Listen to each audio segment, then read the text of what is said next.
in continuation of the idea of Prabhupada should write more, previous to this, I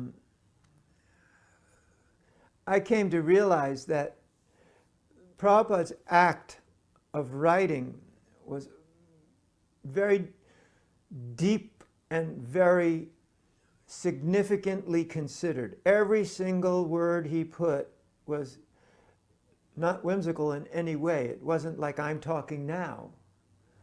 It was very different than what you might have assumed when he wrote.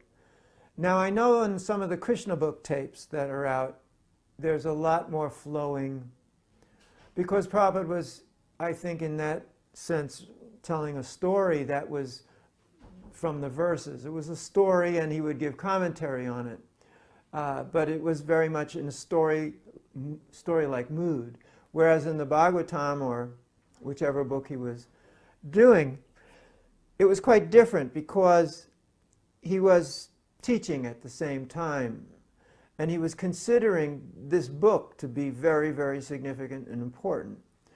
So I found very early on, when transcribing Prabhupada, to understand this better, it's important to know what it means to transcribe. It's not that you just simply hear some words and you start typing with your fingers, because only some of it was in English. A lot of it was in Bengali or Sanskrit. And to hear, you're hearing now.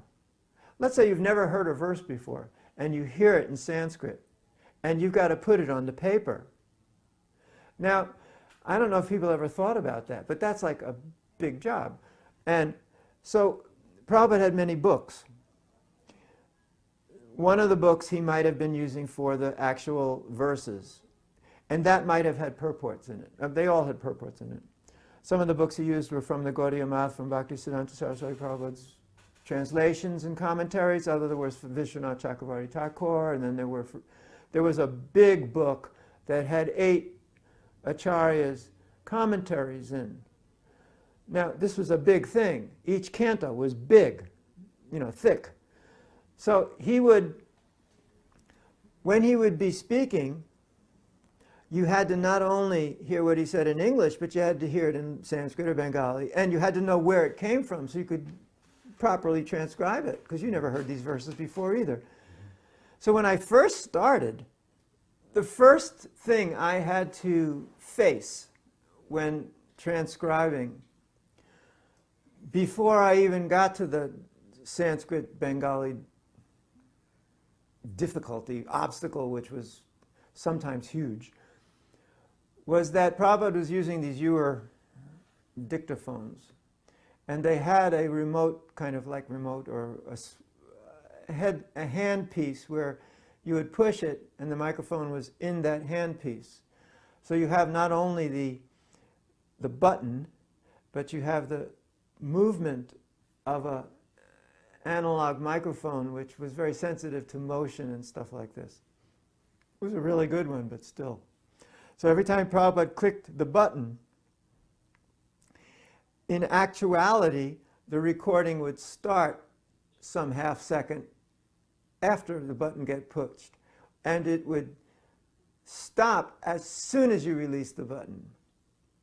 So he had a rhythm which he used for his coordination between his finger and his mouth.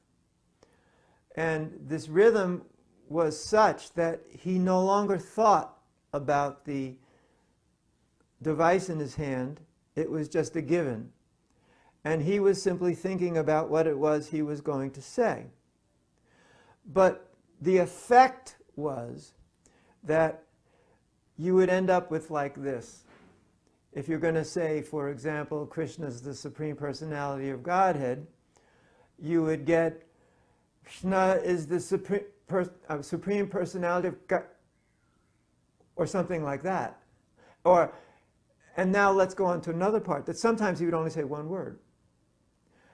I once sat, many times, not just once, outside his door as he was writing, dictating. I would just sit there and listen in the middle of the night. And because I loved it, because I was intimate with the act of creation in as much as I got the first tape and I had to type it. So I would listen. And then I would hear him speak. And once it went on for like minutes. And I'm like, wow, what happened? And I was stunned that the amount of time between these words was sometimes very long. So when he would say "and," for example, all you would really hear with the click on, click off is dip. Sometimes I would hear that, it, did, and there were different sounds. It wasn't just "and," it was a pile of different words. And he would take so long to think of that particular word because he wanted to get it precise. Because he didn't go back over it. This was his one chance to do it right. And he took great pride in what he wrote. This was his life's work. So he took great pride in it, as anyone would, but especially him, he took great pride in it, so he wanted to say it perfectly. But the problem was that the word that he took 5 seconds to think of sounded to me, who's supposed to transcribe it. So what I did was, I very carefully would examine the context of the sentence once I actually pieced it together, because sometimes that happened 3 or 4 times in a sentence, and I would learn what those fragments were. I would learn what word those fragments were. And when I was very confident I had it good, I went to Prabhupada and I said, I'm going to read you this sentence. You tell me what you think. I didn't tell him why. I said, blah, blah, blah, blah, blah. He said, yes. So? I said, no, fine. So I actually got it, what those little fragments were. Very difficult. And sometimes they weren't, I couldn't get it perfect because I don't know whether it was right or wrong. I thought it was.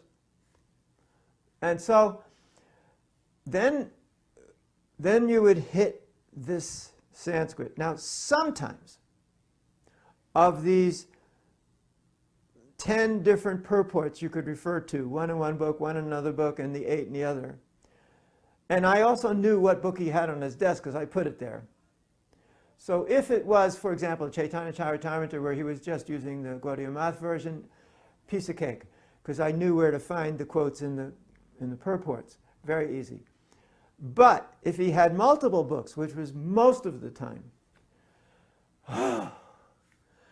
so what you have to do is hear it, memorize what he's saying, and then look to find that pattern in all of the Sanskrit and Bengali for 8 different acharyas for this one verse. And sometimes, especially like Sanatana Goswami, he sometimes had 10 pages of commentary. I mean, Sanskrit pages, 10. Thick, black, 10. Not all the time. Some were like paragraphs, but so it would take long time to figure it out. And sometimes it wasn't there. It wasn't in any of the books. So then I gave up. Then I said, I can't handle this. So I go to Prabhupada. I said, you said this. Where is that from? And he would say, that's from over there. And I go, run back there, find it. Yep, there it is. Now, that's phenomenal. I'd like to also talk about other people who had spoken about Prabhupada's Sanskrit capacities and stuff, but that's phenomenal. That he knew where he got that from.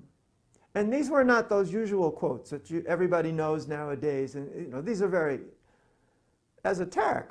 Some of them were quite esoteric. Of course, yeah, after a while, everybody knows all of them because they're knowing what was at that time. Never heard that before. So he knew where they were. And he helped. But once, he didn't know it either. It took me 1 week. That's what I had mentioned before. 1 week to find that quote. Because if you don't have it, you can't type it. And if you don't know where it is, the Sanskrit people can't double check your transliteration. Because when you're transcribing, you also have to do transliterations. Because they don't want to do it. You know, they're doing other stuff. So I had to like find it, properly transliterate it, and then they would put the diacritic marks because I didn't have time for all that junk. I mean, it was phenomenal, the process of writing these books. I mean, for me, when I said on the beach that your books are just getting better all the time, and he said, do you think so? I said, it's amazing, because I was the one typing them, and I saw it happening in my eyes, saw it right in front of me that it was getting better and better and better. I was just amazed. He was very happy. For him, that was the greatest compliment, not these other things which people generally said, oh, you're so wonderful, blah, blah, blah. I said, these are getting better and better all the time. He was just like beaming because that was his life's work. And I remember when we were doing the universe thing, and that was a whole nother story, but related to Sanskrit, somebody brought up this Sanskrit scholar from Udupi. He was really a big-time Sanskrit scholar.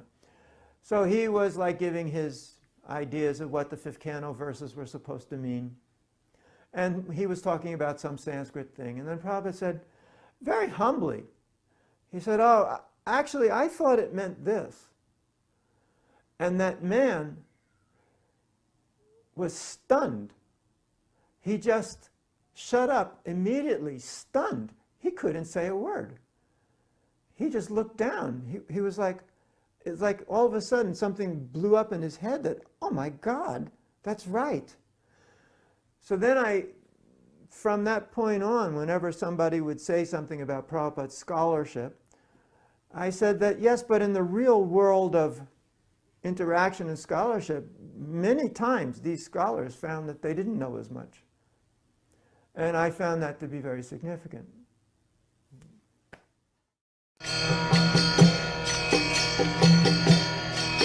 Hare Krishna, Krishna Krishna, Hare